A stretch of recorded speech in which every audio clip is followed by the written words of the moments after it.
पवित्र रथयात्रा उपलक्षे आपणमानंकु समस्तंकु हार्दिक शुभेच्छा एवं शुभकामना। बंधुगण 7 जुलाई रविवार पड़िबाकु जाउछि पवित्र रथयात्रा। आजिठारु बदली जीवो एही 6 गोटी राशिंकर भाग्य। एमानंकर भाग्य चमकिबाकु जाउअछि। प्रभु जगन्नाथंकर कृपारु एमानंकर समस्त समस्या दूर हेबा पई जाउअछि। एमानंकु अजणा धन प्राप्ति हेबा पई जाउअछि। एमानंकर दुखर दिन एबे शेष हेबा पई जाउअछि। एही बाहुडा यात्रा ठारू एही 6 गोटी राशि हेबाकु जाउछंती भाग्यशाली। ज्योतिष शास्त्र अनुसार एही 6 गोटी राशि जिए कि कोटिपति हेबार रास्तारे चालुछंती एवं एही बाहुडा यात्रा ठारू ग्रह मानंकर गुजर स्थिति किछि एहीपरि भावरे बनिबा पई जाउछि, जहा फଳରେ एही राशि गुड़िक मालामाल हेबा पई जाउछंती। एही राशि मानंक उपरे माता लक्ष्मी एवं प्रभु जगन्नाथंकर कृपा प्राप्ति हेबा पई जाउअछि। प्रभु जगन्नाथंकर कृपारु आपण मानंकु सठिक समय रे बहुत बड़ धनलाभ हेबार अछि। आपणक उपरु समस्त करजर भार खसीजिवो। आपणकर समस्त कष्ट शेष होइजिवो। माता लक्ष्मींक कृपारु आपणकर बहुत शीघ्र विवाहर जुग मध्य खोलिबा पई जाउअछि। आपणकर व्यापार वाणिज्य रे मध्य खूब जोरसोर रे उन्नति देखादेव। मनपसंदर चाकरी मिलिबार मौका एबे आपणंकु प्राप्ति हेबो। आपणंक मध्यरे आकर्षणर क्षमता एबे बढ़िजिवो। एबे आपणंकु लोक माने पसंद करिबा आरंभ करिनेबे। आपणंक द्वारा करा जायथिबा समस्त चेष्टा एबे सफल हेबा पई जाउअछि। कौनसी भी कार्य आरंभ करिबा पूर्वरु आपणंक गुरुजन मानंकर आशीर्वाद निश्चय नियंतु। माँ लक्ष्मींकर कृपारु आपणंकु बारंबार कौनसी अजणा जगारु धनलाभ हेबो। परिवार तरफरु आपणंकु निश्चय बड़ खुशीर खबर मिलिबो। आपण मानंकु दूरयात्रा करिवार सुजोग मध्य मिलिबो। एहा सहित कार्यक्षेत्र रे आपणंकर नुआ नुआ सांगसाथी निश्चय बनिबे। कोर्ट कचेरी मामलारे आपणंकु सफलता निश्चय मिलिबो। तेबे आसंतु जानिबा सेही राशि मानंक विषय रे जेउ मानंकर भाग्य एही रथयात्रा ठारू बदलिबाकु जाउअछि, जहार विषय रे आज आमे एहिठारे कथा हेउछे।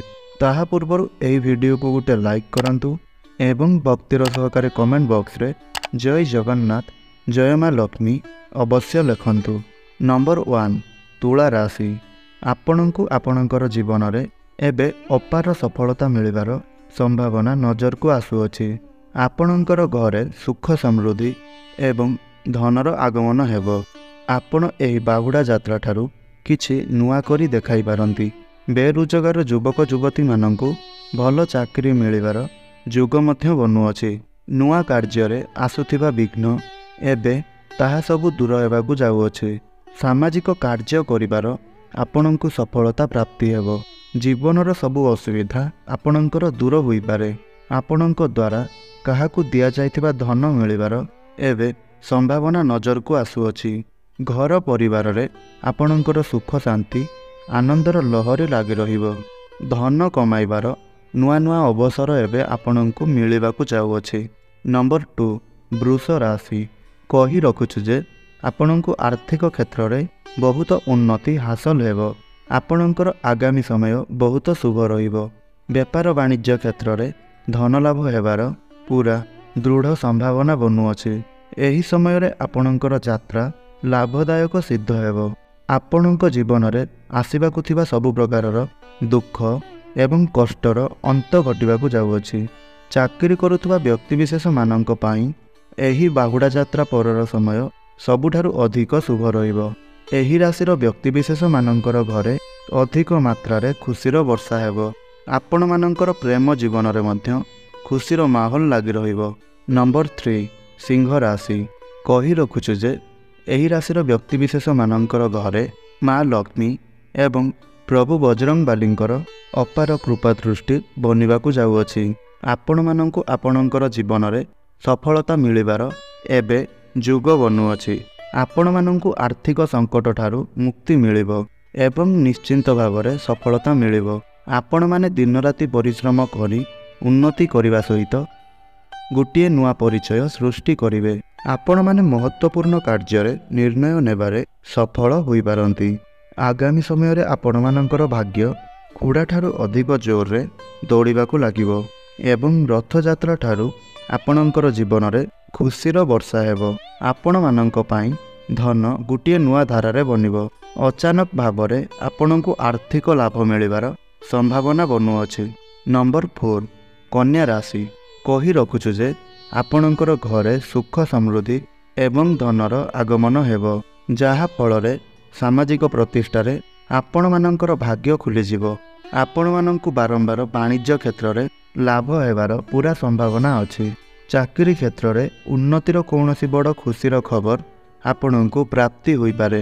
ଧନରେ ଅପାର ବୃଦ୍ଧି ଏବଂ ଚାକିରିରେ ପ୍ରମୋସନ୍ ହେବାର ଯୁଗ ମଧ୍ୟ ବନୁଅଛି। ନମ୍ବର 5 ମେଷ ରାଶି। ଜାଣି ରଖନ୍ତୁ ଯେ ପ୍ରଭୁ ଜଗନ୍ନାଥଙ୍କର ଦୟା ଦୃଷ୍ଟିରୁ ଆପଣଙ୍କ ଜୀବନରେ ସମସ୍ତ ପ୍ରକାରର ଖୁସି ଆସିବା ପାଇଁ ଯାଉଅଛି। ଆପଣମାନେ କଠିନରୁ କଠିନ କାର୍ଯ୍ୟକୁ ବି ମଧ୍ୟ ଅତି ସହଜରେ କରି ଆଗକୁ ବଢ଼ି ଚାଲିବେ। ପରିଶ୍ରମ ଏବଂ ଶ୍ରମିକ କାର୍ଯ୍ୟ କରୁଥିବା ବ୍ୟକ୍ତିମାନଙ୍କୁ ଏହି ରଥଯାତ୍ରା ଠାରୁ ପ୍ରଭୁ ଜଗନ୍ନାଥଙ୍କର କୃପାରୁ ଅତ୍ୟଧିକ ଧନ ପ୍ରାପ୍ତି ହେବ, ଯାହା ଫଳରେ ଆପଣମାନଙ୍କ ପରିବାରର ସଦସ୍ୟମାନଙ୍କ ପାଇଁ ନୂଆ ନୂଆ ଜିନିଷ କିଣିପାରନ୍ତି। ଆପଣଙ୍କ ପରିବାରରେ ଏବେ ଖୁସି ଲାଗି ରହିବ।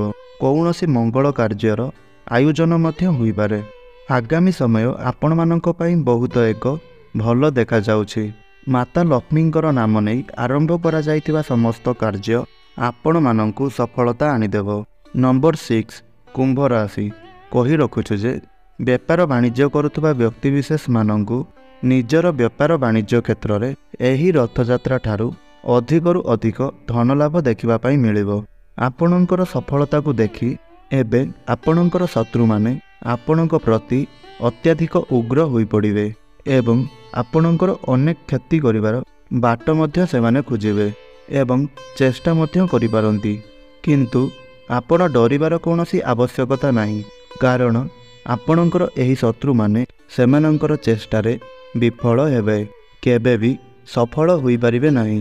ପାଠ ପଢ଼ୁଥିବା ବା ଶିକ୍ଷାର୍ଥୀମାନଙ୍କୁ ବହୁତ ଶୀଘ୍ର ନିଜର ଗୁରୁଜନମାନଙ୍କ ଠାରୁ କୌଣସି ବଡ଼ ସମ୍ମାନ ମିଳିପାରେ। ଏହା ସହିତ ପରୀକ୍ଷାରେ ସଫଳତାର ଯୁଗ ମଧ୍ୟ ବନୁଅଛି। ଘର ପରିବାରରେ ଆପଣଙ୍କୁ ଆପଣଙ୍କର ସ୍ତ୍ରୀଙ୍କର ସହଯୋଗ ସବୁଠାରୁ ଅଧିକ ମିଳିବ ଏବଂ ସୁଖ ଦୁଃଖରେ ଆପଣଙ୍କର ସ୍ତ୍ରୀ କିମ୍ବା ଆପଣଙ୍କର ସ୍ୱାମୀ ଆପଣଙ୍କର ସବୁ କାର୍ଯ୍ୟରେ ସାଥ ଦେବେ। ମାତା ଲକ୍ଷ୍ମୀଙ୍କର କୃପା ଦୃଷ୍ଟି ଆପଣଙ୍କର ଏବଂ ଆପଣଙ୍କର ପରିବାର ଉପରେ ସର୍ବଦା ଲାଗି ରହିବ। ଯଦି ଆପଣମାନେ ମଧ୍ୟ ମାତା ଲକ୍ଷ୍ମୀ ଏବଂ ପ୍ରଭୁ ଜଗନ୍ନାଥଙ୍କୁ ସଚ୍ଚା ହୃଦୟରୁ ଭକ୍ତି କରୁଥାନ୍ତି, ତାହେଲେ ତଳେ ଥିବା ଆମର କମେଣ୍ଟ ବକ୍ସରେ ଜୟ ଜଗନ୍ନାଥ, ଜୟ ମାତା ଲକ୍ଷ୍ମୀ ଅବଶ୍ୟ ଲେଖନ୍ତୁ ଏବଂ ଭିଡ଼ିଓକୁ ଗୋଟେ ଲାଇକ୍ କରନ୍ତୁ। ଧନ୍ୟବାଦ।